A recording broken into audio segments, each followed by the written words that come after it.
क्षार और लवण का वेरी इंपॉर्टेंट क्वेश्चन। देखिए दोस्तों, पहला क्वेश्चन आपको जैसे ये बोला है कि NaOH क्या होता है, आपको अम्ल, क्षार, लवण या कोई नहीं। तो जहाँ पे OH होता है ना दोस्तों, देखिएगा हमेशा क्या होगा, वो क्षार होगा।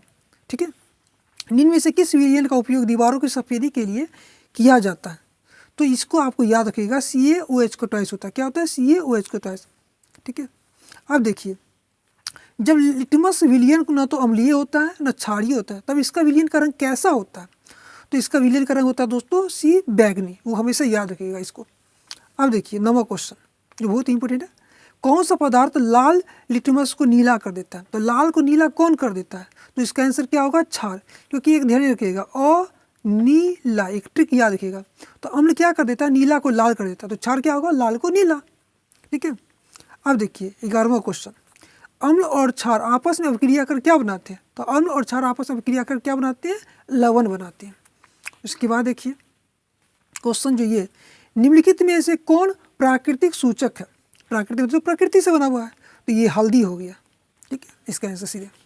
अब देखिए एक है 15 क्वेश्चन जो देख रहे हैं आपको, यहाँ देखिएगा, ये अधातु के ऑक्साइड होते हैं, कैसे होते हैं? तो ये अम्लीय होते हैं। और ठीक है, धातु के ऑक्साइड क्षारीय होते हैं, ये ध्यान रखिएगा। अधातु के अम्लीय और धातु के क्षारीय। अब देखिए बुझा हुआ चूना को क्या कहते हैं? तो ये जो बुझा हुआ चूना होता है ना दोस्तों, उसको क्या होता है? CaOH का ट्वाइस। क्या होता है? CaOH का ट्वाइस, ये याद रखिएगा। अब जल में घुलनशील भस्म कहलाता है क्या? इसका आंसर होगा B, क्षार। क्या हो जाएगा? क्षार। अब लिखिए 22वां क्वेश्चन, लौंग तेल किस प्रकार का सूचक है?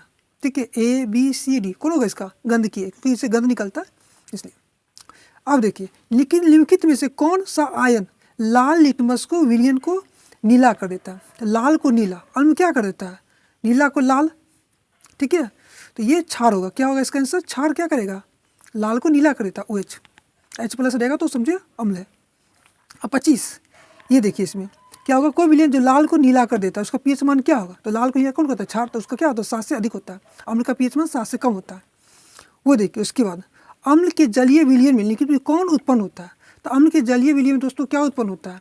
हमेशा क्या होता है? H+ ion. क्या होता है? H+ आयन उत्पन्न होता है। अब देखिए 30वां क्वेश्चन, निम्नलिखित में से कौन संश्लेषित सूचक, ठीक है, कौन है?